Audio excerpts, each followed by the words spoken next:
Capítulo 2. Ser notado antes de dizer qualquer palavra. Você nunca recebe uma segunda chance de causar uma boa primeira impressão. Will Rogers.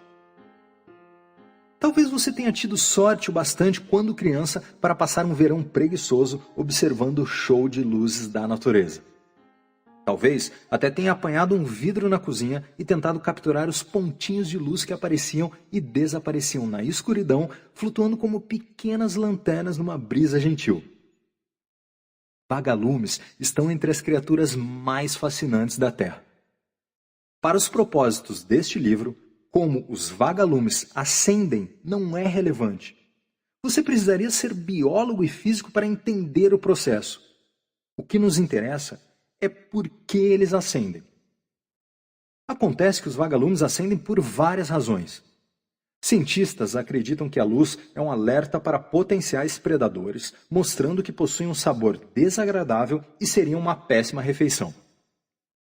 Como os predadores chegariam a essa conclusão não é explicado. Outros apontam para o fato de que diferentes espécies de vagalumes possuírem padrões entre si que ajudam a identificar membros da própria espécie e determinar o sexo dos indivíduos.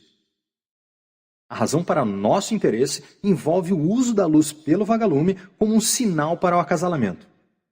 Aqui, piscar ganha um sentido completamente novo. Cientistas determinaram que o vagalume macho possui padrões específicos para atrair as companheiras. Se algum dia você precisar de assunto para iniciar uma conversa, talvez se interesse em saber que Mark Brown observou que ritmos mais frenéticos, assim como a intensidade da luz, se mostraram mais eficazes em atrair fêmeas em duas espécies diferentes de vagalumes. Vagalumes e amigos. O comportamento do vagalume é uma ótima metáfora para o processo de nos tornarmos mais atraentes para outras pessoas, deixando-as predispostas a nos enxergar como potenciais amigos. Uma vez que as pessoas geralmente nos veem antes de nos ouvir, os sinais não verbais que enviamos podem influenciar suas opiniões. Isso é particularmente verdadeiro. Ao encontrar uma pessoa pela primeira vez, ela não possui nenhum conhecimento prévio sobre você. Assim como o vagalume, você pode transmitir sinais amistosos ou inimigos para os indivíduos ao seu redor em uma tentativa de encorajar ou desencorajar a interação. Ou pode apagar sua luz e permanecer relativamente anônimo. Lembre-se, em qualquer circunstância em que dois ou mais estranhos estejam próximos, existe a chance de uma pessoa observar a outra. O que ela enxergar será automaticamente processado pelo cérebro para determinar potenciais sinais amistosos ou inimigos. Na maioria das situações, o processo acaba aí. Caso a aparência da pessoa seja neutra, o cérebro, analisando a pessoa como não sendo uma ameaça nem uma oportunidade, escolhe ignorá-la completamente. Pense nisso como se fosse uma pessoa tentando chamar um táxi em Nova York. Enquanto dezenas de carros andam pela rua, a atenção do indivíduo se foca no letreiro acima do táxi. Se a luz está apagada, o carro é rapidamente ignorado. Mas, se a luz está acesa, a atenção e as ações da pessoa são direcionadas para aquele veículo específico. Tenho certeza de que em algum momento você se juntou aos seus amigos para sair e conhecer membros do sexo oposto. Já notou como algumas pessoas parecem atrair a atenção enquanto outras dificilmente são notadas? Às vezes é por causa de diferenças na atração física ou manifestações de riqueza, mas de forma frequente, talvez até com mais frequência, isso acontece porque a pessoa popular está enviando sinais amistosos que a tiram do ponto neutro, estranho, e a levam ao ponto positivo, amigo, aumentando as chances de interação social. Nosso cérebro continuamente busca no ambiente sinais amistosos ou inimigos. Pessoas que enviam sinais inimigos são percebidas como uma ameaça a ser evitada. Pessoas que transmitem sinais amigos são percebidas como acessíveis. Quando você conhece pessoas, certifique-se de enviar as dicas não verbais certas para que elas os enxerguem sob uma luz positiva em vez de negativa. Os 3 maiores sinais amistosos. que exatamente são esses sinais não verbais, amistosos, que podem ser usados para melhorar as chances de outras pessoas o notarem e que estabelecem uma base positiva para uma amizade, seja por uma noite ou para a vida inteira?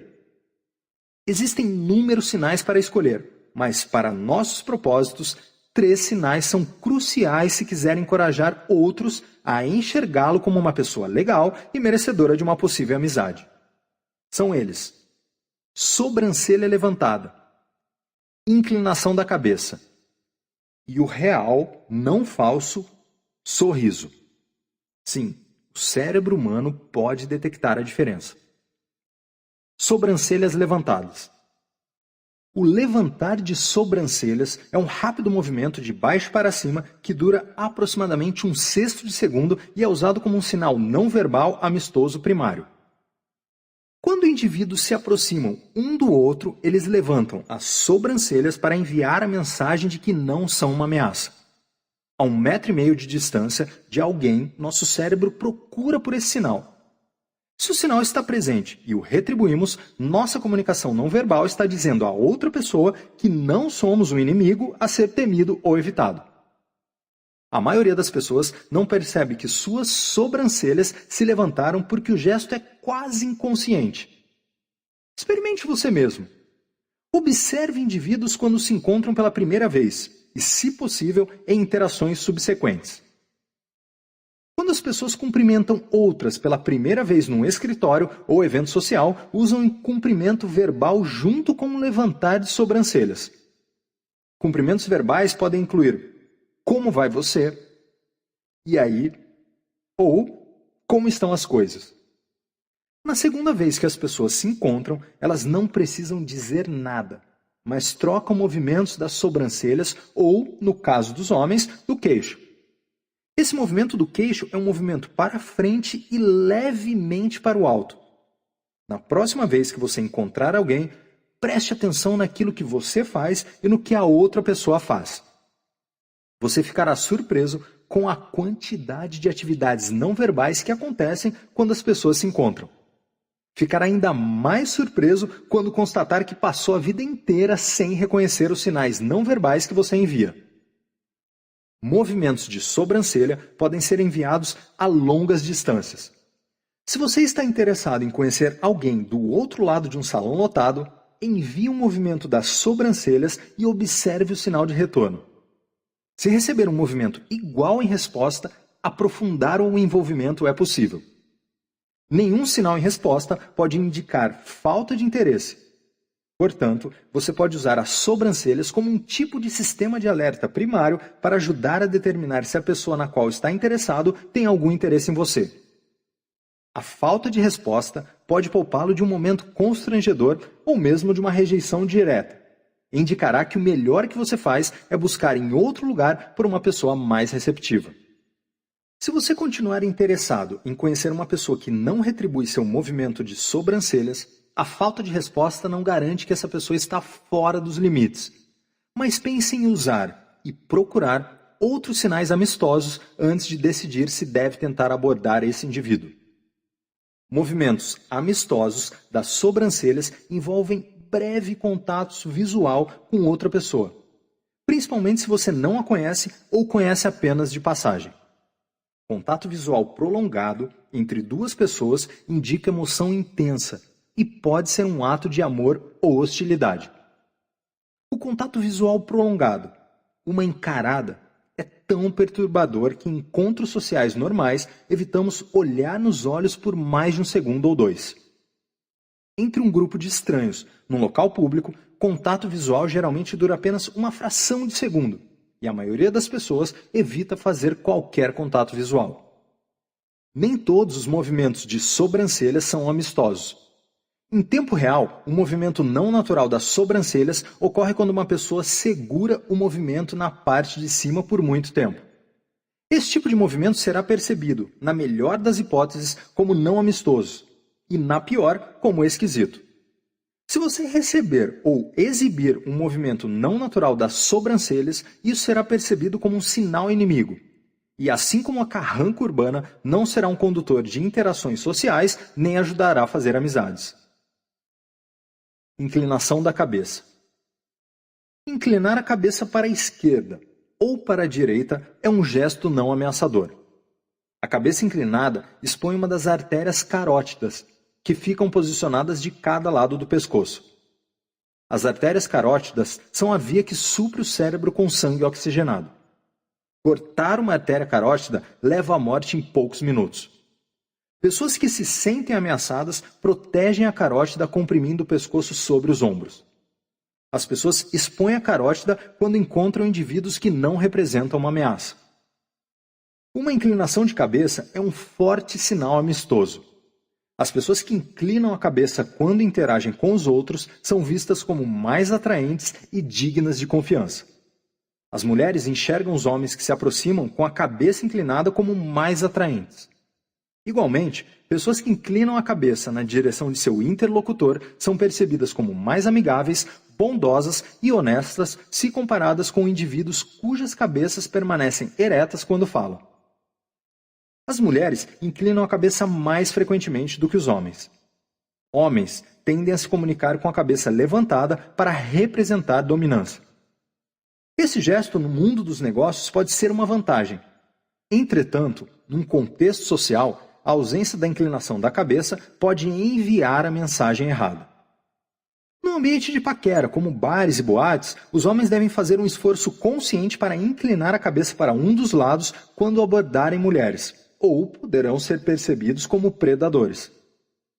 Nesses casos, você pode ser um cara legal e suas intenções podem ser amigáveis, mas suas ações podem fazer a mulher acionar os escudos e dificultar ou até mesmo impossibilitar um contato significativo. O sorriso. Um sorriso é um poderoso sinal amistoso.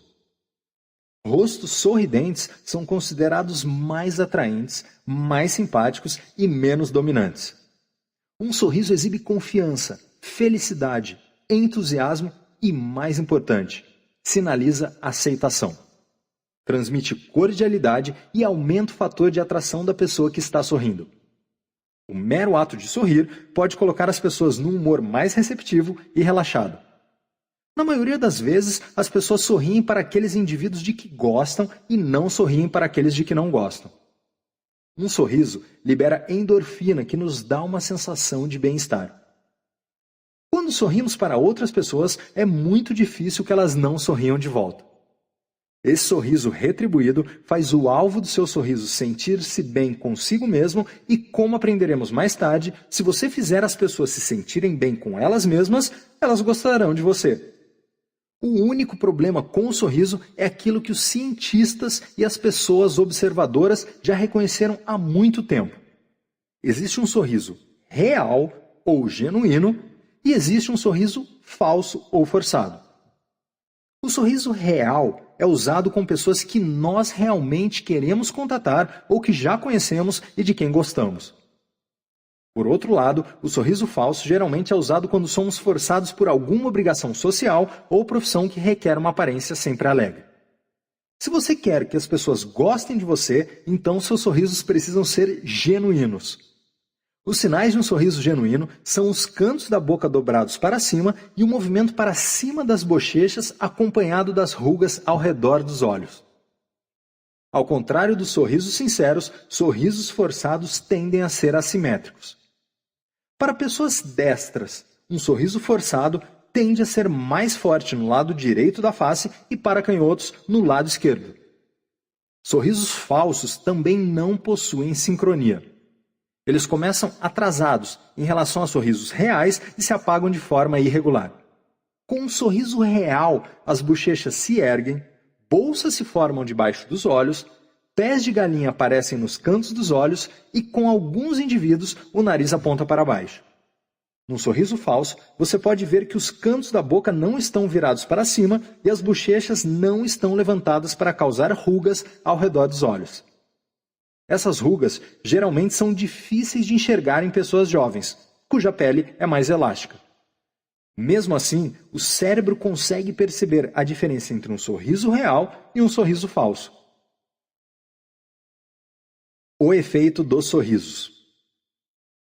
O jeito como você sorri irá influenciar a maneira como as pessoas o enxergam e irá encorajar ou desencorajar a amizade. As mulheres geralmente usam sorrisos para regular a iniciação dos primeiros encontros e para ditar o ritmo das interações pessoais. Homens abordam mais as mulheres que sorriem para eles.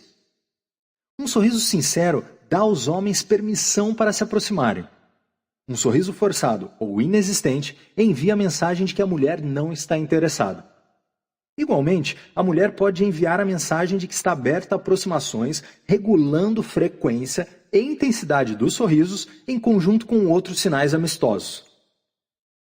Aprender como produzir um sorriso real quando quiser, principalmente quando você não está com humor para isso, requer prática. Fique em frente ao espelho e pratique sorrisos falsos e reais. Não será tão difícil. Apenas pense sobre as vezes em que você genuinamente quis mostrar apreciação para alguém que ama ou pense em alguma vez em que foi forçado a sorrir em alguma situação desagradável.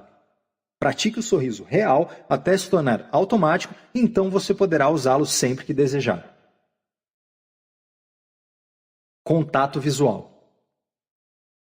O contato visual funciona junto a outros sinais amistosos. Ele pode ser usado à distância e, como outros sinais não verbais descritos neste capítulo, é uma maneira para ser notado antes de dizer qualquer palavra. Além disso, assim como os outros sinais, é usado para dar ao receptor uma impressão positiva de você, como alguém que será visto como um potencial amigo. Para enviar um sinal amistoso via contato visual, olhe nos olhos da pessoa por não mais de um segundo. Mais do que isso pode ser percebido como um sinal agressivo. Como já mencionado, quando você encara uma pessoa, principalmente no ambiente de paquera, está invadindo o espaço pessoal do seu alvo. Se você não possui permissão para entrar no espaço pessoal, suas ações serão percebidas como comportamento predatório ou como esquisitice. Você deve terminar o contato visual com um sorriso.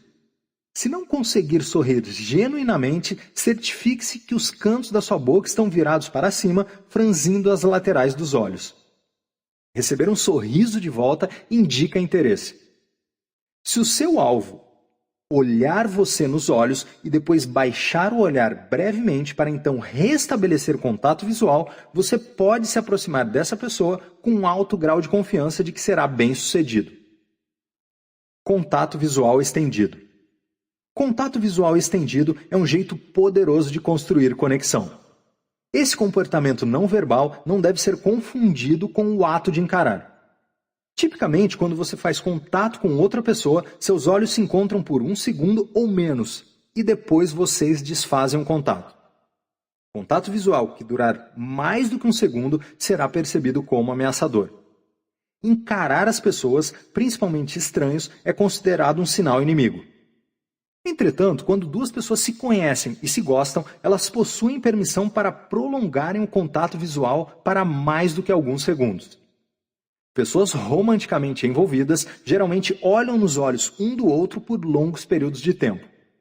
Com a técnica descrita a seguir, o poder desse olhar mútuo pode ser usado com segurança em estranhos para incrementar a formação da conexão. Após fazer contato visual, segure o olhar por um segundo, depois lentamente vire a cabeça, segurando o olhar por mais 1 ou 2 segundos. A pessoa irá enxergar sua cabeça virando, dando a ilusão de romper o contato visual, e suas ações não serão percebidas como um ato de encarar. Essa técnica permite que você intensifique o conteúdo emocional do seu sinal amistoso. Contato visual estendido não deve ser usado para forçar uma intimidade prematura. Homens geralmente exageram nessa técnica e prejudicam relações em potencial. Dilatação da pupila. Dilatação da pupila expressa interesse. Quando o indivíduo vê uma pessoa interessante, suas pupilas se dilatam. Quanto maior a dilatação, mais atração a pessoa sente. Isso é, obviamente, um sinal de atração positiva, embora seja difícil de perceber em interações do cotidiano. Portanto, seu valor como sinal amistoso é bastante limitado. A dilatação da pupila é mais notável em pessoas com olhos azuis. Pessoas com olhos escuros parecem mais exóticas porque seus olhos parecem dilatados o tempo todo. No primeiro século a.C., Cleópatra, a mulher mais bonita de seu tempo, usava atropina, uma droga natural para dilatar as pupilas e parecer mais sensual. Dilatação da pupila pode ocorrer com mudanças na luz ambiente, portanto, é preciso tomar cuidado ao interpretar essa resposta automática. Permissão para ser preso. Usando sinais amistosos para encorajar uma confissão. Num caso em particular, quando eu era agente do FBI, havíamos identificado um suspeito de abuso infantil. Conhecíamos ao menos uma vítima, mas havia indícios de muitas outras. Acreditava-se que o suspeito usava seu computador para encontrar as vítimas. Eu queria prendê-lo imediatamente, mas não tinha provas suficientes para obter um mandado de prisão. Decidi interrogar o suspeito e tentar conseguir sua permissão para o FBI examinar seu computador pessoal. Para ter alguma chance de sucesso, eu precisava criar um ambiente não ameaçador, rapidamente construir uma conexão e, quando chegasse o momento certo, pedir a permissão. Convidei o suspeito a me encontrar no escritório do FBI. Fiz isso para dar uma sensação de controle. Ele podia determinar como agiria e demonstrar que a entrevista era voluntária. Ele não estava sendo forçado a falar. Recebi o suspeito na porta com um movimento de sobrancelha calculado, a cabeça levemente inclinada e um sorriso real simulado, inclusive com pés de galinha no canto dos olhos. Exibir sinais amistosos reais não era possível, pois eu considerava o comportamento do suspeito totalmente repugnante. Apertei sua mão calorosamente e o convidei para entrar na sala de interrogatório. Ofereci café por duas razões. Primeiro, queria usar o princípio psicológico da reciprocidade. Quando as pessoas recebem coisas, mesmo que sejam triviais, elas sentem a necessidade de retribuir. Em troca do café, eu queria seu consentimento. Segundo, queria ver onde o suspeito colocaria a xícara, para determinar quando a conexão se estabeleceria. Essa técnica será discutida em outro capítulo. Quando eu entreguei a xícara, ele afirmou: "Como você pode me tratar com tanto respeito depois do que fiz?" Isso foi uma confissão, embora pequena, mesmo antes das perguntas começarem.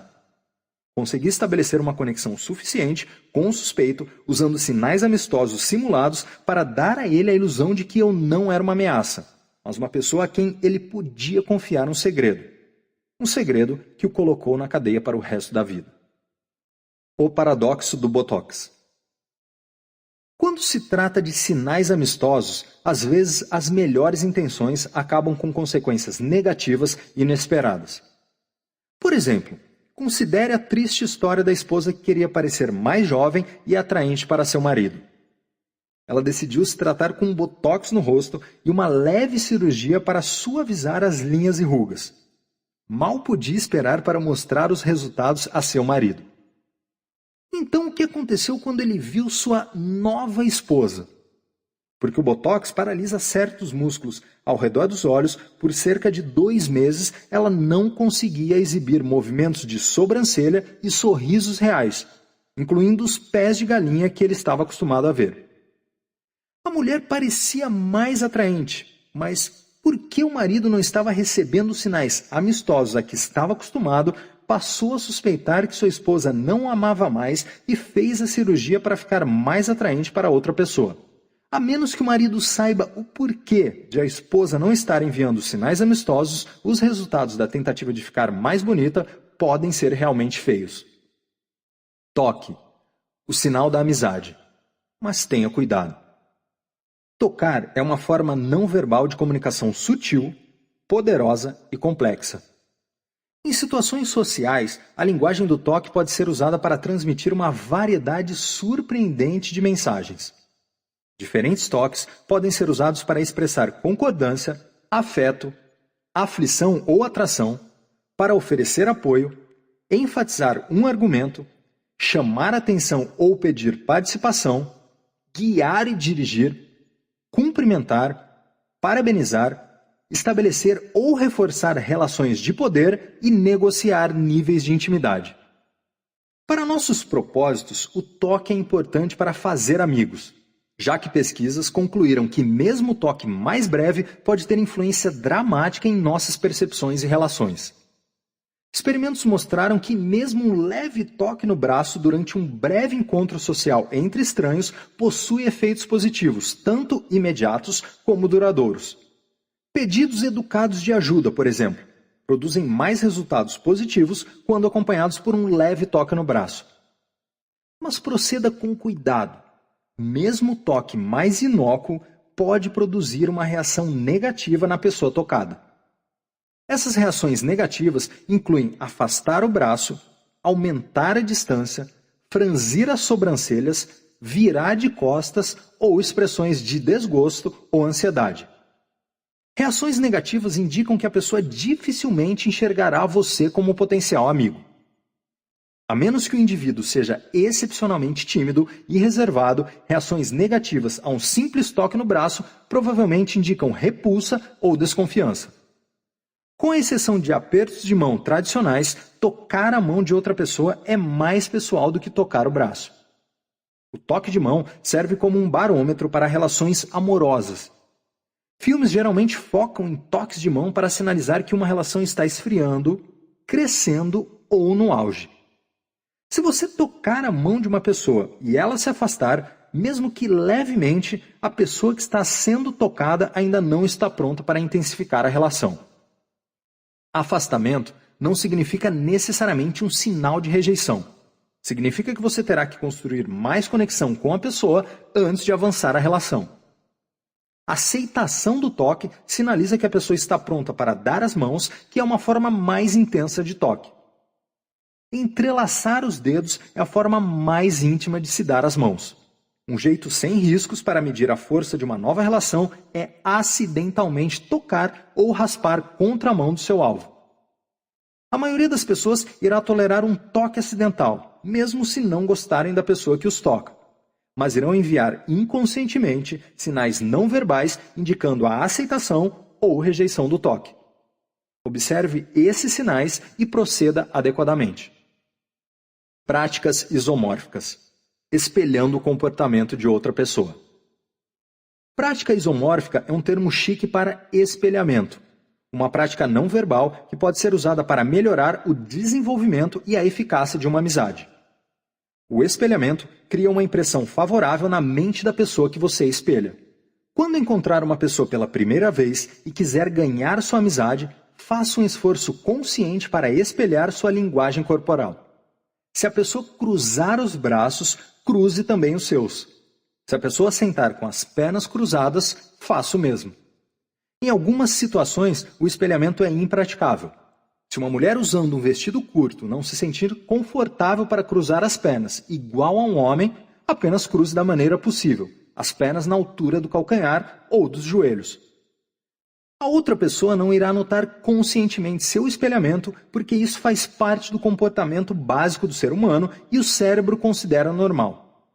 Entretanto, a ausência de espelhamento é um sinal inimigo, e o cérebro irá notar quando duas pessoas estão fora de sincronia durante interações pessoais. A pessoa não espelhada pode não ser capaz de dizer por que está se sentindo desconfortável, mas esse sinal inimigo irá disparar uma resposta defensiva, o que desencoraja tentativas de estabelecer amizade. Espelhamento precisa de prática.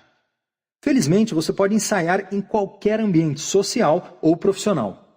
Quando casualmente se conversa com um grupo de amigos no trabalho ou em eventos sociais, você notará que os membros do grupo irão espelhar uns aos outros. Para praticar a técnica do espelhamento, mude sua postura ou posição. Dentro de um breve período de tempo, outros membros do grupo irão espelhar a sua postura. Nas primeiras vezes em que fizer isso, você pode sentir como se todos no grupo soubessem o que estão fazendo. Mas posso assegurar que não sabem. O que você sentirá é o efeito da atenção, que será descrito mais tarde neste capítulo. Outra maneira para praticar é espelhar pessoas aleatórias quando você as encontra. Após algumas sessões, você irá dominar essa técnica e será capaz de usá-la como uma ferramenta adicional ao estabelecer amizades. Inclinação para a frente. As pessoas tendem a se inclinar na direção de indivíduos de que gostam e se distanciar de pessoas de que não gostam. Ocasionalmente, durante minha carreira no FBI, eu era destacado para comparecer a festas de embaixadas e cumprir funções diplomáticas. Passava a maior parte do tempo observando os outros convidados para determinar quais relações eram bem estabelecidas, quais estavam se desenvolvendo e quais convidados eram receptivos para a construção de uma relação. Uma inclinação para frente é sinal de receptividade à construção de uma relação. Inclinação entre pessoas conversando indica que uma relação positiva já foi estabelecida. Essa inclinação, junto a outros sinais amistosos como sorrir, assentir com a cabeça, sussurrar e tocar, indica uma relação ainda mais próxima entre os envolvidos. As pessoas inclinam a cabeça levemente para trás para aumentar a distância de outra pessoa, o que sinaliza que a construção da relação não está indo bem. O mesmo se aplica quando indivíduos viram o torso para longe durante uma interação. As pessoas também podem posicionar os pés longe de visitantes indesejados. Esse tipo de sinal sutil pode ser a diferença entre aceitação e rejeição. Eu, frequentemente, uso sinais não verbais para monitorar a eficácia de minhas palestras. Estudantes interessados no assunto se inclinam para frente nas cadeiras, inclinam a cabeça para um dos lados e periodicamente concordam com a cabeça. Estudantes não interessados ou que perderam o interesse se recostam na cadeira, reviram os olhos ou, em circunstâncias extremas, inclinam a cabeça para frente ou para trás quando caem no sono. Esse foco em sinais não verbais também pode ser usado em ambientes de negócios. Se você está tentando vender algo para um grupo, pode descobrir quem é a pessoa que deve convencer, quem está em cima do muro ou quem está se opondo ao monitorar os gestos não verbais exibidos pela plateia.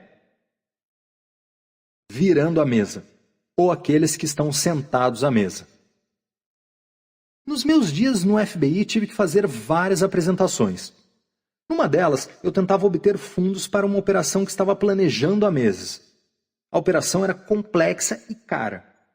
Conseguir o dinheiro se resumia a convencer as pessoas na reunião de que os benefícios da operação valiam a quantidade de recursos exigida.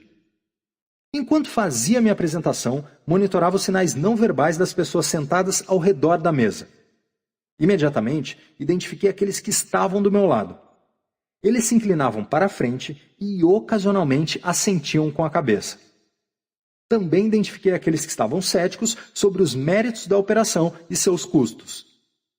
Meu instinto inicial era falar com as pessoas que concordavam comigo, rezar entre os padres, pois eu encontraria aceitação e conforto. Mas resisti a essa tentação. Eu não precisava convencer as pessoas que já havia ganho. Precisava ganhar aqueles que não concordavam comigo. Foquei minha atenção nessas pessoas. Em várias ocasiões, andei pela sala me aproximando dos meus detratores, olhei diretamente para eles e fiz apelos pessoais. Lentamente pude ver a maré virando para o meu lado. Aqueles indivíduos, originalmente contra mim, começaram a se inclinar para a frente e suas cabeças penderam cada vez mais para os lados. Após a apresentação, recebi a aprovação para a minha operação. Monitorar sinais não verbais e saber o que significam me deu uma enorme vantagem ao apresentar meu caso. Fui capaz de adaptar meu discurso para as pessoas que não concordavam comigo e acabei convencendo-as. Sussurrando. O sussurro é um comportamento íntimo e um sinal positivo de amizade. Não é qualquer pessoa que pode sussurrar ao seu ouvido impunemente. Quando você vê dois indivíduos sussurrando entre si, pode inferir com relativa certeza que existe uma relação de proximidade. Roubando comida. Imagine-se num restaurante e algum estranho se aproxima e apanha comida do seu prato com um garfo. Você certamente se sentiria incomodado e provavelmente não convidaria o indivíduo a se sentar. Agora, imagine-se tendo uma agradável refeição com sua família e um filho ou uma irmã apanha comida do seu prato com um garfo. Provavelmente, sua reação seria muito diferente. A diferença é que você possui uma relação próxima com seus familiares. E sob essas circunstâncias, roubar comida é considerado normal.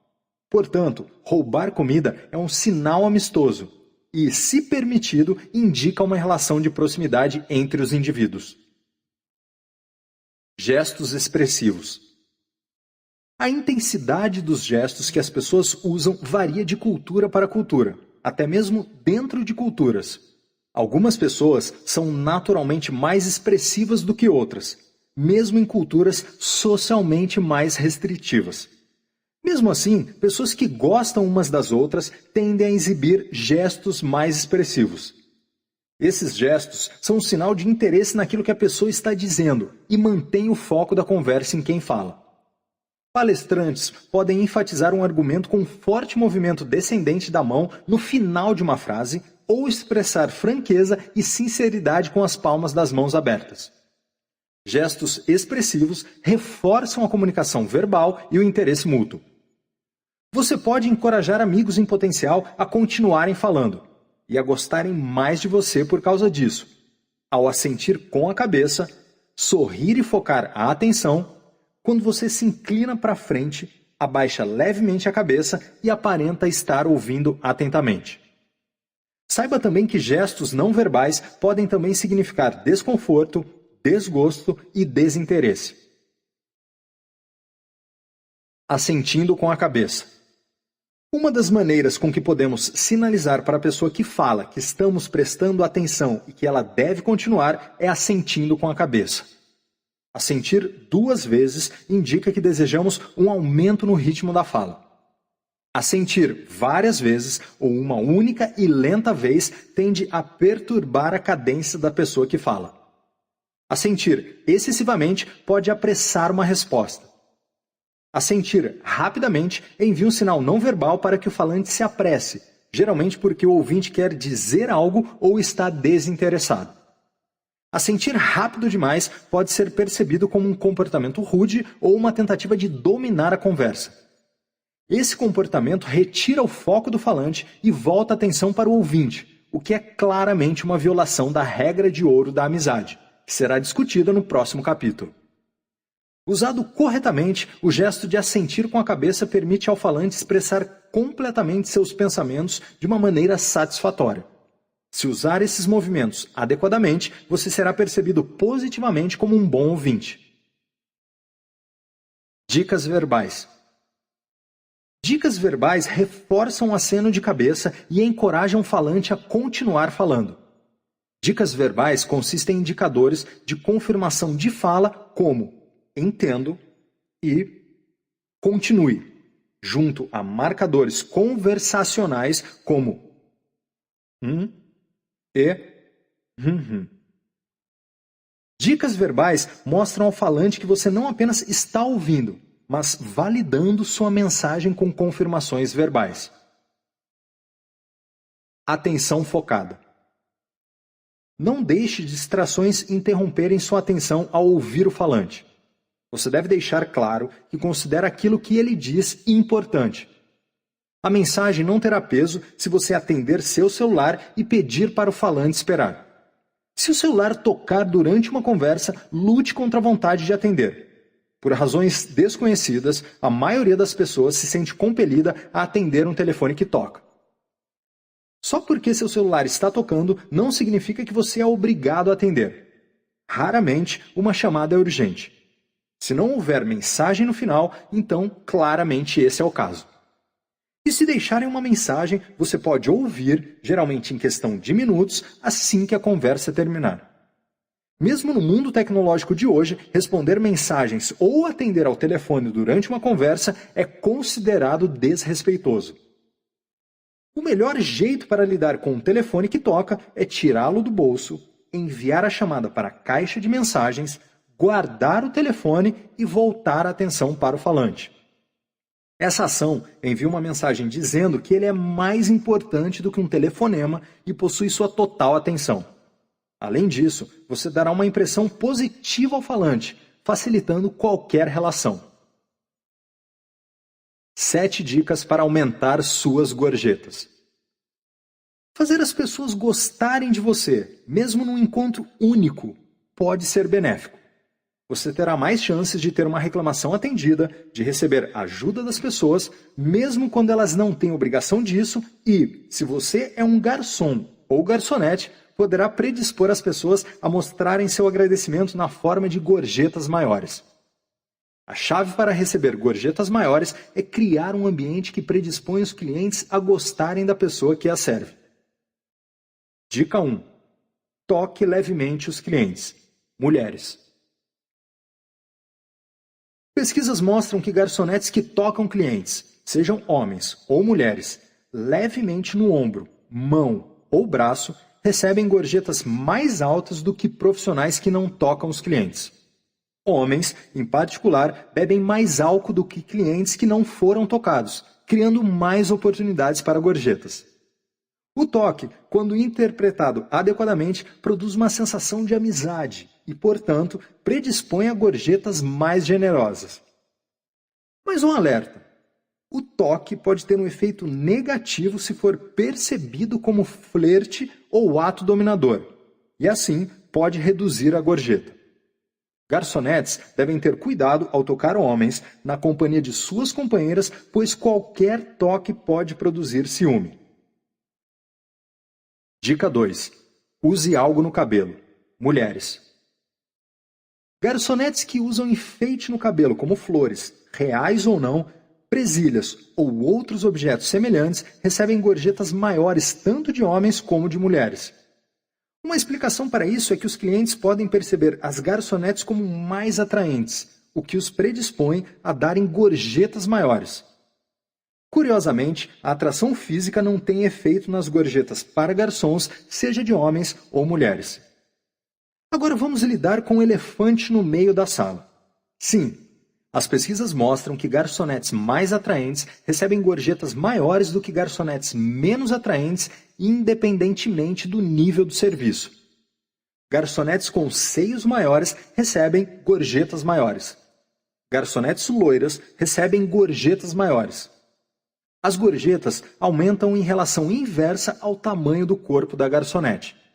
Garçonetes que usam maquiagem recebem gorjetas maiores de clientes homens, mas não de mulheres. Assim são as coisas. É a vida. Dica 3.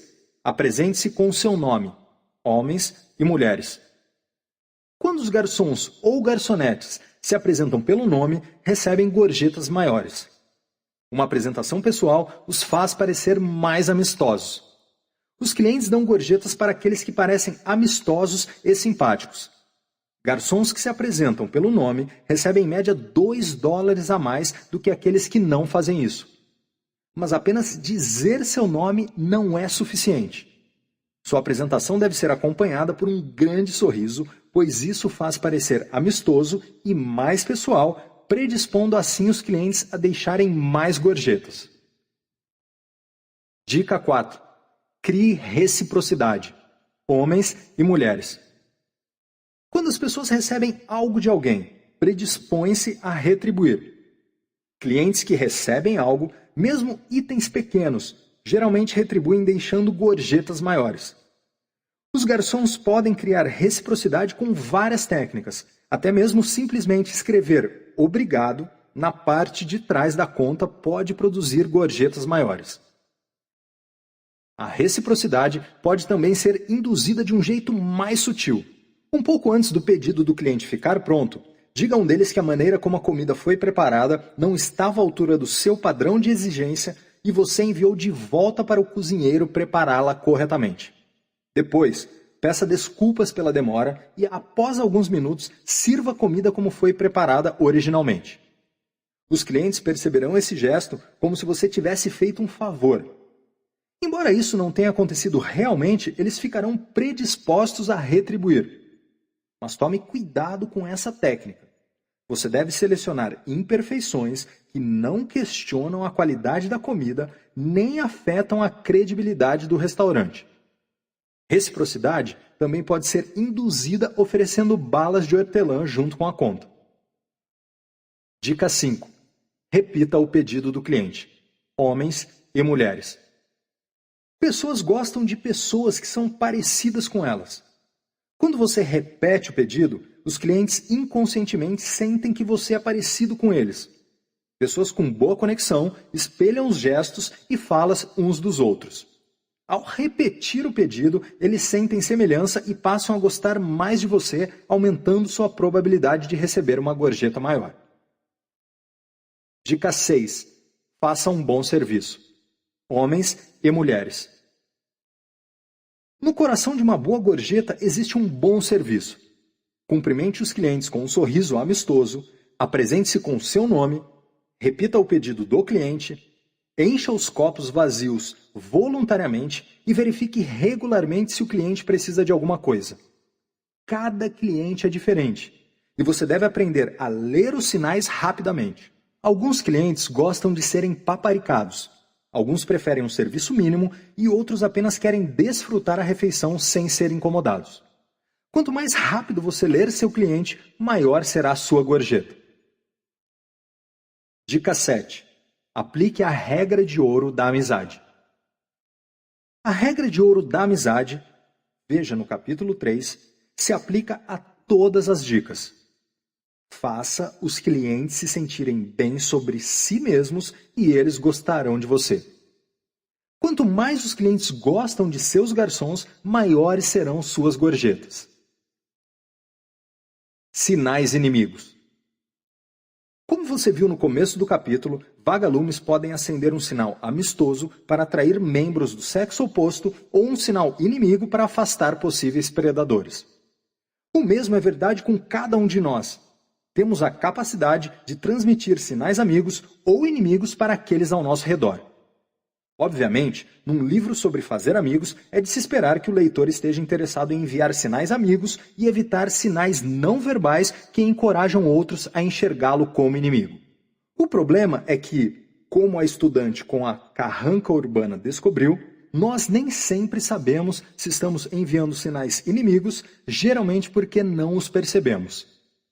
Quando o objetivo é fazer pessoas que você não conhece enxergarem você favoravelmente, seja para uma única interação ou para uma amizade duradoura, você deve usar as táticas do vagalume, sinais não verbais, para deixar suas intenções claras e predispor seu alvo a gostar de você. Portanto, sinais inimigos são sinais não verbais que você não deve enviar e não quer receber quando tenta interagir com estranhos. O olhar prolongado. Encarada. Contato visual, junto a outros sinais amistosos, pode ter um impacto positivo, desde que o olhar não dure mais do que um segundo. Como já apontamos antes, um olhar que continua além de um segundo geralmente é percebido como agressão, o que transforma a comunicação não verbal num sinal inimigo. O cérebro humano percebe tal comportamento como predatório e envia um alerta de acionar os escudos contra a pessoa que impõe esse contato visual. Olhar de cima a baixo. Esse tipo de olhar analisa a pessoa dos pés à cabeça. Como um gesto não verbal, é altamente ofensivo em relações não estabelecidas.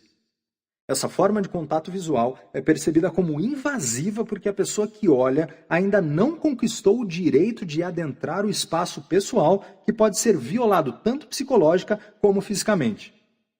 Invadir o espaço pessoal com o olhar pode ser percebido como ofensivo, às vezes até mais ofensivo do que a invasão física. Em alguns casos, o comportamento também pode ser visto como ameaçador e ou agressivo, causando uma resposta defensiva de quem está recebendo o olhar. Ao contrário, um olhar dos pés à cabeça será aceito ou até mesmo percebido como lisonjeiro numa relação próxima e estabelecida. Varredura de corpo inteiro. Muito antes dos tolerados, porém desagradáveis scanners de corpo inteiro se tornarem uma necessidade em aeroportos ao redor do mundo, as pessoas usavam os olhos para escanear pessoas de interesse. Eu, rotineiramente, usei a varredura de corpo inteiro quando o namorado da minha filha aparecia na porta de casa. Abria a porta, encarava profundamente seus olhos e lentamente escaneava seu corpo da cabeça aos pés. Terminava minha apresentação com um lacônico: "O que você quer?" O rapaz tremia e gaguejava, e então eu sabia que minha mensagem havia sido recebida claramente. A mensagem não verbal era mais eficaz do que qualquer outra ameaça verbal que eu pudesse fazer. Descoberto. Durante minha carreira pós-FBI, treinei policiais à paisana e modos de se comportar durante as operações para não serem identificados. Os olhares são uma das dicas não verbais que expõem policiais disfarçados. Como já dissemos antes, as pessoas precisam ganhar o direito de entrar em seu espaço pessoal, seja fisicamente ou com os olhos. Policiais, por virtude de sua autoridade, possuem o direito de revistar lugares e olhar pessoas de um jeito que cidadãos comuns não podem. Você alguma vez já parou num sinal vermelho ao lado de um carro de polícia? Você acaba dando uma olhada no carro do policial. Se o policial vira a cabeça para encontrar seu olhar, você rapidamente desvia os olhos e volta a olhar para frente. Mas o oposto não é verdade. Se o policial olha para o seu carro e você o olha de volta, ele não desvia os olhos, apenas continua olhando. Provavelmente, você é quem desviaria o olhar, rezando para ele não encontrar uma razão para pará-lo. O policial possui o direito de olhar para você e para seu carro em virtude da autoridade dele. Você não pode fazer o mesmo sem arriscar repercussões sociais. A liberdade para olhar em espaços proibidos é um dos sinais não verbais mais comuns que expõem policiais disfarçados. Por exemplo, um policial disfarçado recebe a missão de visitar um bar frequentado por traficantes para fazer amizade com eles e comprar drogas. Quando entra no bar pela primeira vez, ele irá, por força do hábito, parar por um momento, fazer uma lenta varredura do local, buscando por possíveis ameaças, andar até o bar e pedir uma bebida. O policial à paisana se sente confortável invadindo o espaço dos outros com os olhos, fazendo contato visual direto, por causa de sua autoridade como oficial da lei. O problema é que pessoas normais não agem dessa maneira quando entram num bar pela primeira vez, principalmente num lugar perigoso. Elas geralmente andam direto para o bar ou mesa e se sentam sem fazer contato visual direto com ninguém. Uma vez sentadas e com uma bebida em mãos, elas então se permitem olhar furtivamente ao redor do bar. Por outro lado, pessoas que rotineiramente frequentam o bar adquiriram o direito de invadir o espaço pessoal e possuem permissão de olhar ao redor buscando amigos quando entram. Esse sinal não verbal, embora sutil, é facilmente percebido por criminosos que, para não serem apanhados, são adeptos da prática de ler as pessoas. Revirando os olhos. Revirar os olhos para alguém é um sinal inimigo que desencoraja a interação. Isso envia a mensagem de que você pensa que o indivíduo é estúpido ou que suas ações são inapropriadas. Se, por exemplo, você está com um grande grupo e percebe alguém dizendo algo idiota, talvez revire os olhos em resposta. Se a pessoa que fez o comentário notar seu gesto, isso predispõe a responder negativamente em futuras ocasiões. Isto é verdade, seja você um estranho ou um conhecido. Monitorando o revirar dos olhos.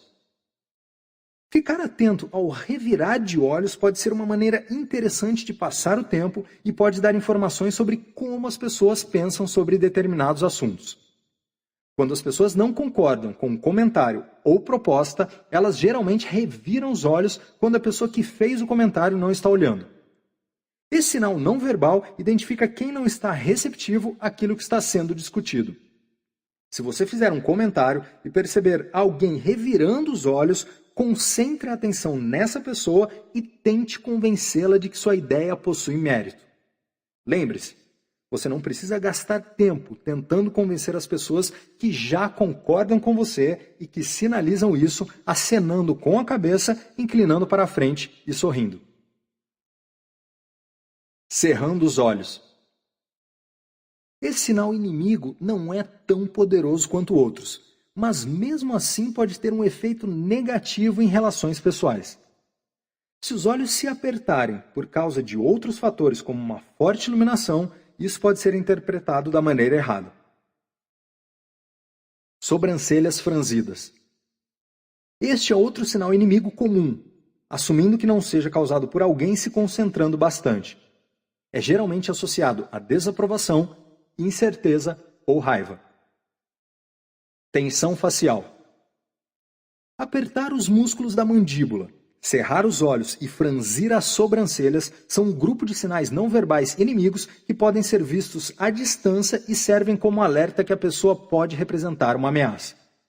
Exibir sinais inimigos dificulta qualquer comunicação significativa, principalmente em novas relações. Tensão facial pode ser facilmente mal interpretada, pois as pessoas geralmente carregam as tensões de seus empregos ou de sua casa para situações sociais, fazendo com que novos amigos ou mesmo velhos amigos notem e fiquem apreensivos desnecessariamente.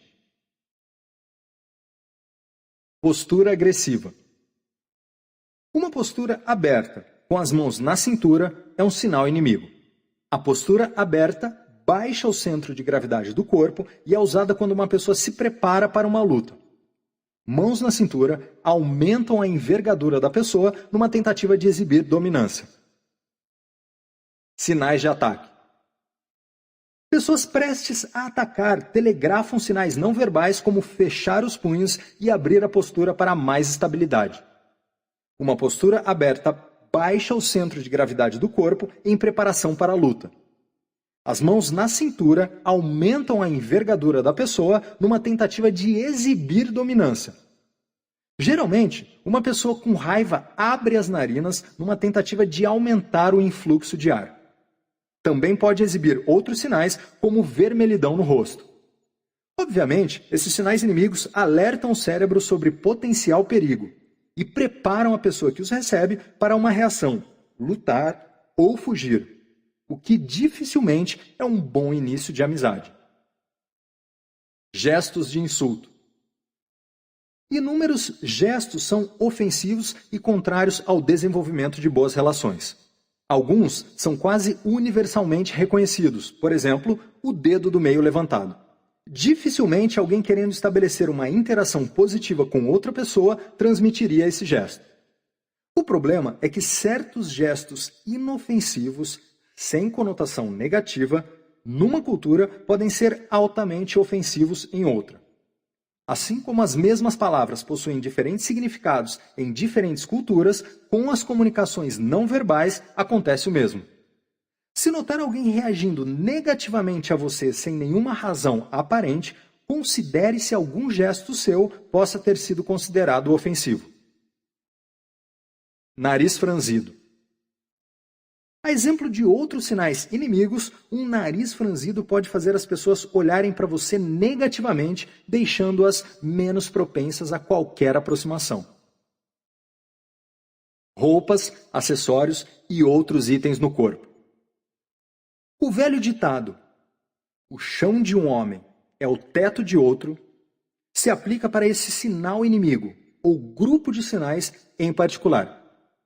Por exemplo, se você está usando uma jaqueta de couro com desenho de caveira, possui várias tatuagens nos braços e usa um colar de espinhos, isso tudo pode sinalizar a alguém que não conhece que você é uma pessoa a ser evitada a todo custo.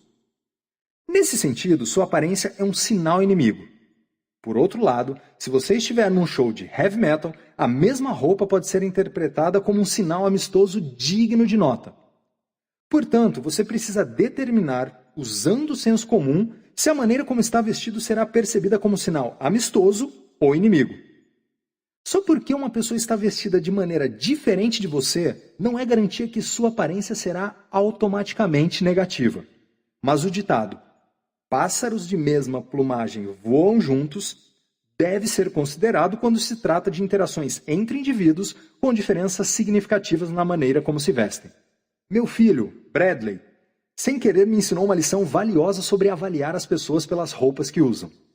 No colegial, ele passou por uma fase em que gastava todo o seu dinheiro em roupas de grife.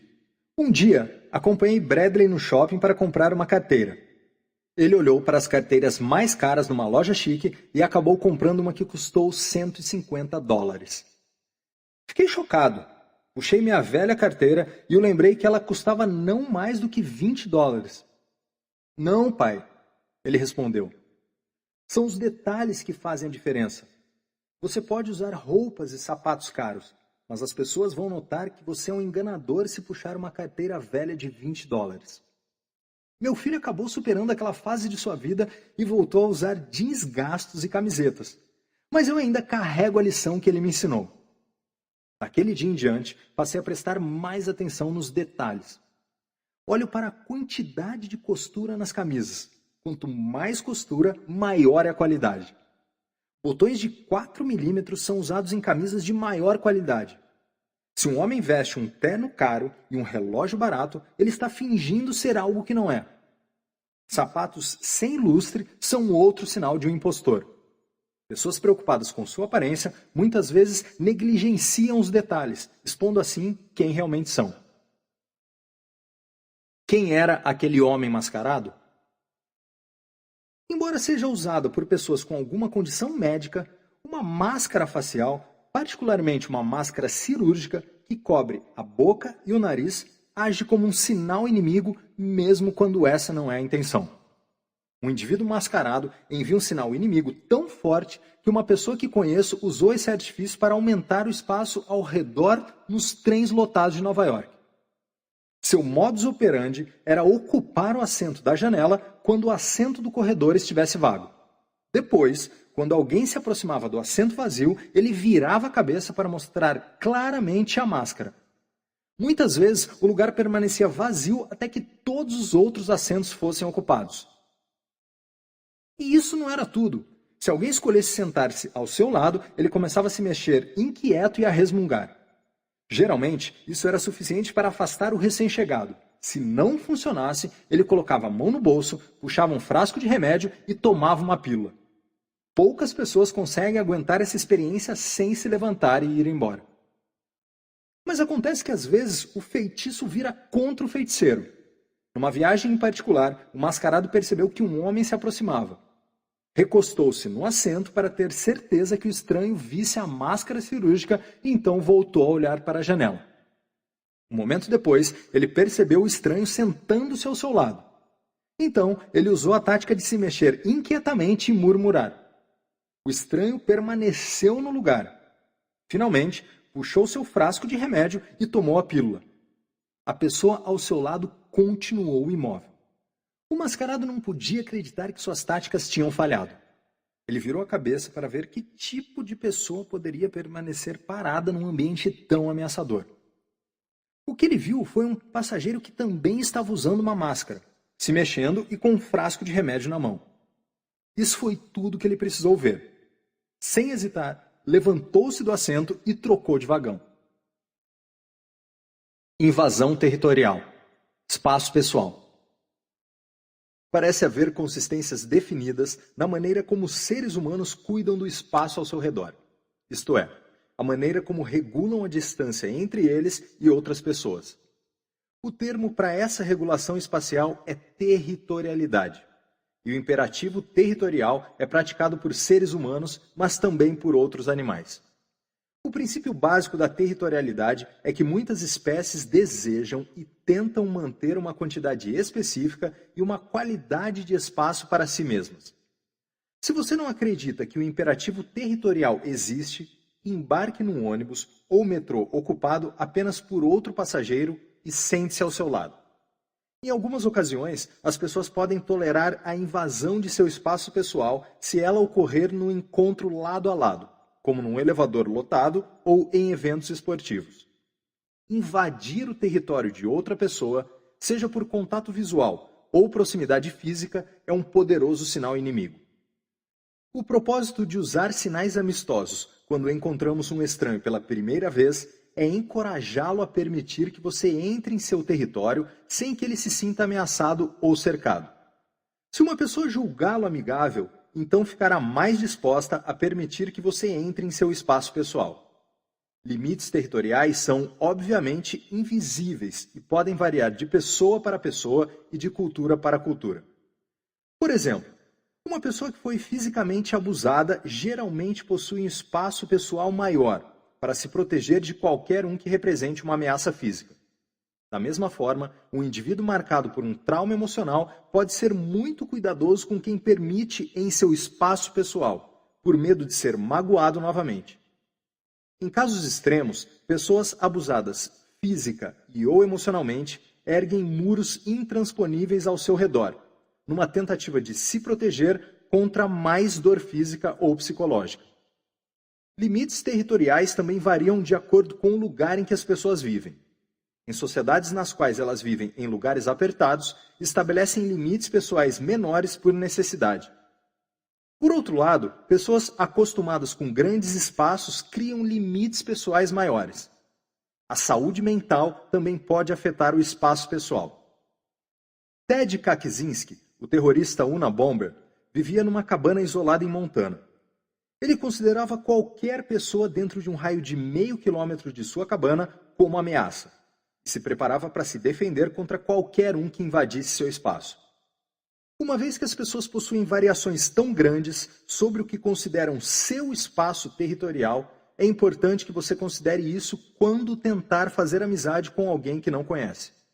Após enviar sinais amistosos e receber o mesmo tipo de sinal, aproxime-se cuidadosamente e observe a linguagem corporal. Se o indivíduo mostrar sinais de estresse ou reações negativas, como se afastar ou exibir expressões faciais de desaprovação, pare seu progresso e não se aproxime mais até que ele dê sinais verbais ou não verbais de que está pronto para interagir. As pessoas tendem a ser lentas ao ceder espaço territorial, principalmente quando se trata de vagas para estacionar. Quando você anda em círculos numa garagem lotada, procurando uma vaga, e finalmente encontra alguém se preparando para sair, imediatamente ativa o pisca-alerta para marcar o território. Você efetivamente está dizendo aos outros motoristas para se afastarem porque a vaga é sua. Então, a espera começa. O motorista que está prestes a deixar o espaço demora na preparação de ajustar o assento, o espelho e etc. Você se pergunta, por que ele está demorando tanto? A resposta é que ele é o rei daquele domínio e não irá ceder até se sentir pronto. Curiosamente, as pessoas deixam a vaga mais rápido se ninguém está esperando. Visão dogmática dos sinais inimigos territoriais. Bichos de estimação, principalmente cachorros, nos dão exemplos interessantes do comportamento territorial. Por exemplo, duas pessoas entram na casa de um amigo pela primeira vez.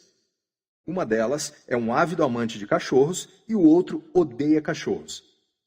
Aquele que gosta imediatamente foca sua atenção sobre o cachorro, olhando diretamente em seus olhos e se abaixa para fazer carinho. Para sua surpresa, o cão começa a rosnar e mostrar os dentes. Por outro lado, a pessoa que não gosta de cachorro limita seu contato físico e visual. Para seu desgosto, o animal se aproxima, o cheira e ansiosamente busca sua atenção. A reação do cachorro aos dois estranhos parece contraditória, mas quando analisada sob a perspectiva territorial faz perfeito sentido. A pessoa que gosta de cachorro violou o espaço físico do animal ao se aproximar e piorou a situação olhando diretamente em seus olhos.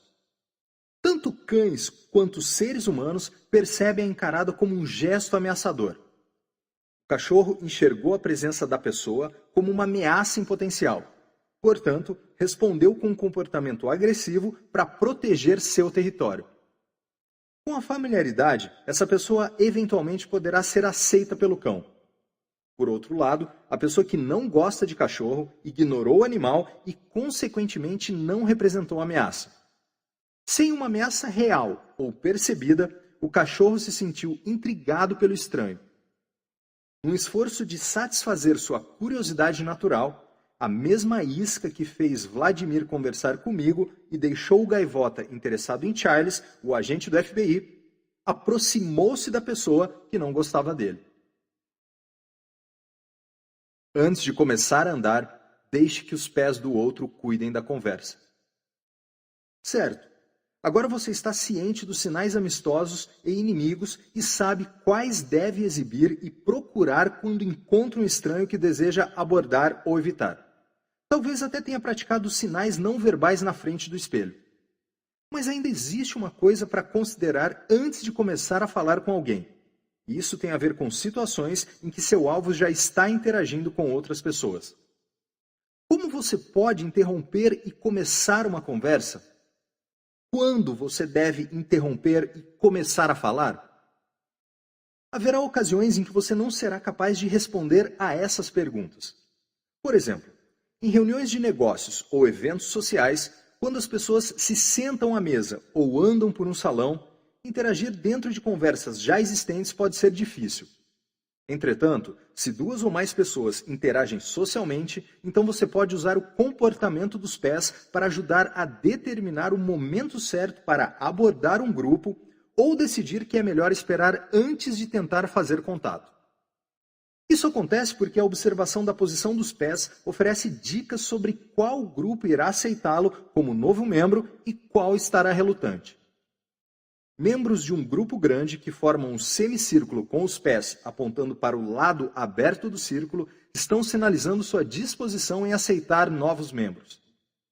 Membros de um grande grupo que formam um círculo fechado sinalizam que não estão receptivos à adição de novos indivíduos.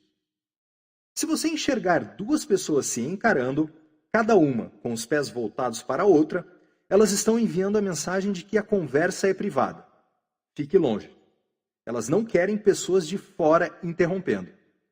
Por outro lado, se duas pessoas estão se encarando com os pés virados para os lados, isso deixa uma abertura e envia a mensagem de que estão dispostas a admitir um novo integrante em seu grupo. Quando 3 pessoas estão se encarando e seus pés apontam para dentro, formando um círculo fechado, elas estão comunicando não verbalmente uma indisposição para aceitar novos membros. Por outro lado, quando 3 pessoas estão se encarando e formam um círculo mais aberto, abrindo assim um espaço, estão sinalizando a disposição em receber outros membros em seu grupo. Sua missão é identificar os grupos que estão abertos a novos membros e fazer sua abordagem. Aproxime-se decididamente e envie sinais amistosos antes ou durante a aproximação. Lembre-se de que nosso cérebro constantemente varre o ambiente em busca de sinais amistosos ou inimigos. Se você exibir um sinal inimigo, as pessoas no grupo irão se defender contra uma possível ameaça e serão hostis à sua intrusão. Se o enxergarem exibindo sobrancelhas levantadas, inclinações da cabeça e um sorriso, elas interpretarão esses sinais amistosos como positivos e ficarão mais propensas a aceitá-lo em seu grupo. Quando você alcançar o grupo escolhido, assuma o lugar vazio com confiança. Pessoas confiantes são vistas mais positivamente do que pessoas inseguras. Mesmo que você não se sinta confiante, finja o melhor que puder. Mas lembre-se que existe uma fronteira muito fina entre confiança e arrogância. Não cruze essa fronteira. Quando ocupar o lugar vazio, ouça a conversa e espere uma pausa antes de dizer qualquer coisa.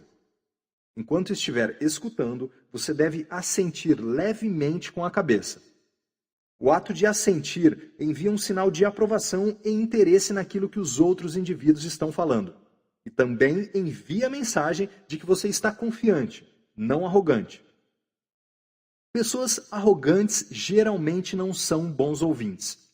O grupo pode estar disposto a aceitar novos membros, mas ninguém gosta de um recém-chegado que interrompe rudemente a conversa. Quando uma pausa natural ocorrer, será sua chance de se apresentar ou acrescentar algo ao assunto. Tente encontrar algo em comum com os outros membros do grupo. Encontrar interesses semelhantes é a maneira mais rápida para desenvolver uma conexão e incrementar o processo de amizade. Técnicas para rapidamente construir uma conexão serão discutidas mais tarde. Se estiver em alguma conferência de negócios, você possuirá instantaneamente pontos em comum, já que todos no evento compartilham o mesmo interesse ou não estariam ali. Se encontrar algo em comum não for fácil, apele para a música. Quase todo mundo gosta de música. Mesmo se não gostarem do mesmo tipo de música, as diferenças e semelhanças entre gêneros musicais podem desencadear conversas animadas. Mas você não deve discutir assuntos que possuem potencial para criar emoções fortes e conflitos, já que isso pode dividir as pessoas e dificultar a amizade. Quando você encontrar novamente essas pessoas mais tarde no evento, não se esqueça de chamá-las pelo nome. Elas gostarão muito disso. O quanto? Nas palavras de Dale Carnegie, lembre-se de que o nome de uma pessoa é para ela o som mais bonito e importante em qualquer língua. As pessoas gostam de serem lembradas. Lembrar seu nome lhes dá valor e reconhecimento, mostrando que você se importa. Coisas lembradas são coisas queridas. Pontes conversacionais. Quando encontrar quem conheceu mais cedo, você pode empregar uma ponte conversacional. Isso consiste em usar porções de uma conversa anterior. Essas pontes podem ser comentários, piadas, gestos ou outros detalhes característicos à conversa anterior. Usar uma ponte conversacional envia a sutil mensagem de que você não é um recém-chegado ao círculo de amigos da pessoa. Você agora é uma pessoa familiar com interesses em comum. Pontes conversacionais também permitem apanhar o processo de construção da amizade de onde parou no final da última conversa. Isso, por sua vez, permite avançar sem precisar começar do zero. Dicas de comportamento dos pés quando uma pessoa está sozinha. Se você encontrar uma pessoa sozinha e seus pés estiverem voltados para a saída, existe uma boa chance de que ela esteja pensando em ir embora. Isso lhe dará uma abertura para abordar essa pessoa. Envie sinais amistosos ao se aproximar e então faça uma declaração empática, que será discutida no próximo capítulo. Como: vejo que você está pronto para ir embora. Ou, você está achando a festa chata. Você pode usar uma afirmação dessas porque está apenas descrevendo a postura física observada, o que reflete os sentimentos do indivíduo. Ou pode se aproximar e simplesmente dizer: vejo que você está sozinho hoje. O que você acha deste lugar ou evento? Com sorte, a pessoa irá responder à sua pergunta. Você poderá usar essa resposta para continuar a conversa e ver como as coisas progridem. De vagalume a amigo. O próximo passo. Fazer um amigo ou inimigo começa no primeiro momento do contato, geralmente visual, e segue em frente a partir daí. Este capítulo se concentrou quase exclusivamente nos sinais não verbais que enviamos aos outros e no impacto que possuem nas relações pessoais. Uma vez que as pessoas geralmente nos veem antes de nos ouvir, nossos sinais não verbais são como o trailer de um filme, dando ao espectador um conhecimento prévio daquilo que pode esperar da atração principal e ajudando-os a decidir se vale a pena aceitar ou não nossa amizade. Não se gabe dessa atenção. Se você usar seus sinais amistosos de um jeito eficaz, conseguirá preparar o terreno para uma interação bem-sucedida. Ganhar a atenção de uma pessoa e, ao mesmo tempo, encorajá-la a enxergá-lo positivamente é um primeiro passo crucial para se fazer um amigo. Mas você precisa ter cuidado para não se gabar dessa atenção. Enviar sinais amistosos ou inimigos requer prática. Inconscientemente, as pessoas são muito boas em transmitir essas comunicações não verbais. Entretanto, agora que leu sobre esses sinais e está ciente deles, você começará a notar outras pessoas os enviando e recebendo. De tempos em tempos, perceberá a si mesmo sinalizando aos outros. Para imitar conscientemente os mesmos sinais que você envia inconscientemente, com facilidade e autenticidade, você deve superar o efeito passarela. Esse efeito acontece quando você faz algo discretamente e, por estar fazendo um esforço consciente para influenciar o comportamento de uma pessoa, você começa a achar que todos estão percebendo o que você está tentando fazer. Isso, por sua vez, dificulta fazer seu comportamento parecer natural e apropriado, resultando numa incapacidade de desempenhar suas ações convincentemente. O resultado? Elas não serão críveis. Um exemplo envolve alguém que mente. O mentiroso pensa que seu interlocutor pode perceber a mentira, mesmo quando ele está totalmente alheio ao embuste. Isso, por sua vez, faz com que o mentiroso apresente dicas verbais e não verbais que acabam indicando sua mentira, permitindo ao interlocutor detectar a intenção ou, no mínimo, se tornar desconfiado. A mesma coisa acontece quando você tenta pela primeira vez simular sinais amistosos conscientemente. Você passou a vida inteira fazendo isso, porém, nas primeiras vezes em que abordar as pessoas e conscientemente tentar inclinar a cabeça e exibir movimentos da sobrancelha, pensará que elas sabem que você é socialmente desajeitado. O efeito passarela acabará dominando-o. Isso o faz forçar o comportamento. Suas inclinações de cabeça e movimento das sobrancelhas se tornam estranhos. E então suas intenções são reveladas, deixando você como vítima de sua própria profecia. E com uma tentativa fracassada de fazer amizade. Para evitar o efeito passarela, primeiro é preciso saber de sua existência. Agora, você sabe. Os 2 passos não verbais.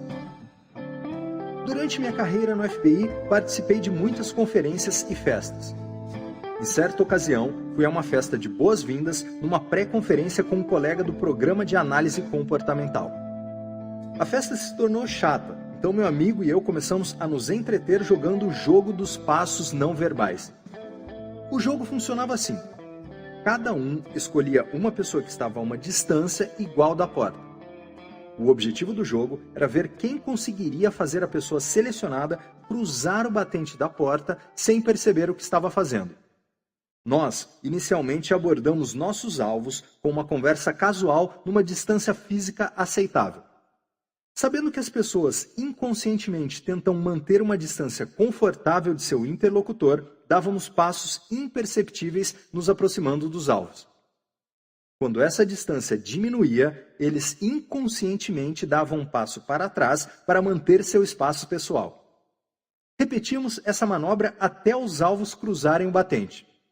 Quem conseguisse isso primeiro era o vencedor. Numa das vezes, fiz meu alvo andar até o saguão do hotel sem ele perceber. Quando se deu conta de onde estava, ele exclamou: "Nossa, como viemos parar aqui?" Eu apenas sorri e encolhi os ombros. O primeiro passo para simular com sucesso sinais amistosos ou inimigos é observar como as outras pessoas naturalmente exibem esses sinais e também monitorar os seus próprios. Quando você simula um sinal amistoso, tente duplicar a mesma sensação que sente quando percebe que está automaticamente enviando essas comunicações não verbais. Uma boa oportunidade para afiar essas habilidades é quando você anda pela rua, shoppings ou outros locais públicos. Quando uma pessoa se aproxima, incline a cabeça, faça contato visual e sorria. Observe a reação da pessoa. Se o indivíduo retribuir com o movimento da sobrancelha junto com um sorriso, você transmitiu com sucesso o sinal amistoso.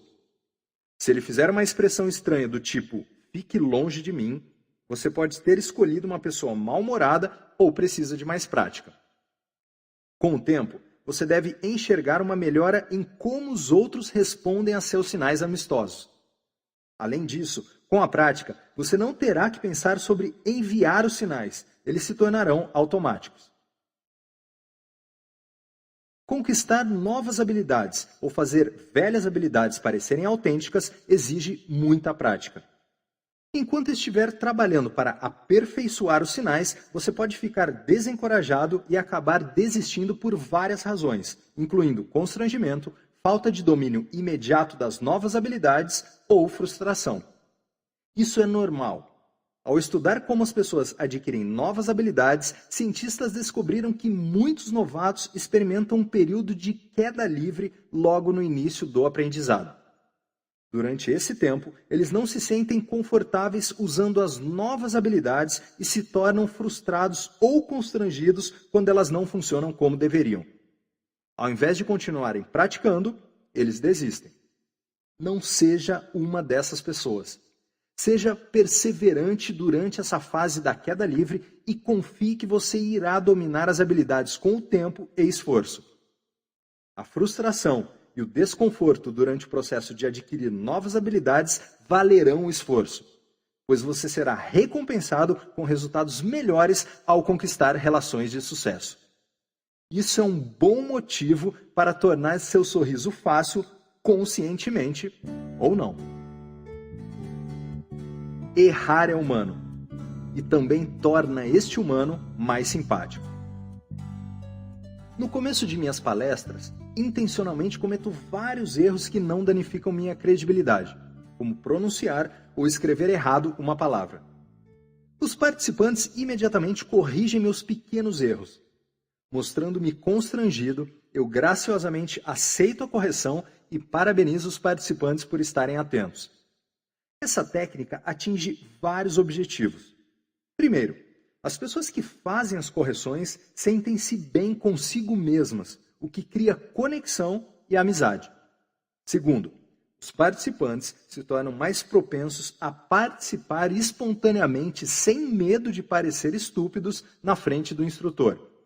Eles pensam, tudo bem cometer erros, já que o próprio instrutor já cometeu vários. Terceiro, pequenos erros me fazem parecer humano. As pessoas gostam de palestrantes que são especialistas em seus assuntos, mas ao mesmo tempo possuem qualidades humanas semelhantes à plateia. A lei da semelhança será discutida no capítulo 5. Observe e aprenda. Digitar numa tela de celular usando fones de ouvido impede que você envie ou receba sinais de amizade. Além disso, a falta de interação pessoal reduz a oportunidade para você afiar suas habilidades sociais ou aprender observando os outros. Não é preciso muito esforço para aprender com os outros. Tudo o que você precisa fazer é ir a um restaurante e observar ao redor. As pessoas se sentem confortáveis se comunicando quando estão comendo ou bebendo. Veja se você consegue determinar a condição ou intensidade das relações observando os sinais não verbais dos casais. Relações amorosas. Quando duas pessoas entram num restaurante, é possível perceber se elas são um casal ou não observando seu comportamento não verbal. Segurar as mãos é um sinal de interesse romântico. Casais que seguram as mãos sem entrelaçar os dedos indicam uma relação menos íntima do que aqueles que entrelaçam. A seguinte sequência de ações geralmente acontece após o casal se sentar à mesa. 1. O cardápio ou cesta de condimentos é colocado de lado. 2. O casal troca movimentos de sobrancelha. 3. O casal olha um para o outro por mais tempo do que olhariam para estranhos. 4. Eles sorriem. 5. Inclinam a cabeça para um dos lados. 6. Inclinam-se na direção um do outro. 7. Espelham a postura um do outro. 8. Dão as mãos. 9. Usam livremente gestos quando se comunicam. 10. Sussurram ou baixam o tom de voz para sinalizar aos outros que a conversa é privada. 11. Compartilham comida. Esta sequência de atividades pode não acontecer nessa exata ordem ou pode ser interrompida por um garçom, mas você observará algumas ou todos esses sinais não verbais em algum momento durante o jantar. Relações danificadas. Relações que passam por dificuldades se tornarão óbvias, pois as dicas não verbais comuns em boas relações não estarão presentes. Por exemplo, o casal não irá olhar um para o outro. Os sorrisos serão forçados, os dois frequentemente olharão para o prato enquanto falam, as cabeças permanecerão eretas, não inclinadas, os olhos estarão buscando estímulos ao redor no restaurante. Eles não espelharão a postura um do outro e não se inclinarão. De fato, geralmente estarão inclinados para trás, distantes entre si. Relações interrompidas. Uma sequência não verbal que indica o interesse de apenas um dos membros do casal não é difícil de enxergar. A pessoa interessada exibe todos os sinais não verbais presentes numa relação amorosa descritos previamente, entretanto, a outra pessoa exibe sinais não verbais negativos, inimigos. Conforto discreto. Casais que passaram muitos anos juntos geralmente exibem sinais não verbais que sinalizam uma relação boa ou danificada, mas esse nem sempre é o caso. Pessoas que passaram muito tempo na companhia um do outro possuem confiança de que ambos estão comprometidos com a relação. Não precisam de constantes reafirmações. Elas se sentem relaxadas e confortáveis na companhia um do outro, sem medo de traições ou abandonos. Observar casais interagindo quando atingem esse estágio na relação é uma maravilha de se ver. Essas mesmas avaliações observacionais podem ser feitas por empresários fechando negócios, pessoas tentando conquistar outras ou apenas amigos saindo para uma refeição casual. O objetivo de observar pessoas é afiar seu poder de observação, permitindo que você se torne mais ciente de como elas naturalmente interagem e melhorando sua habilidade de interpretar aquilo que vê. Se praticar bastante, suas observações e habilidades ao avaliar o comportamento humano se tornarão automáticas, transformando assim num comunicador mais eficaz.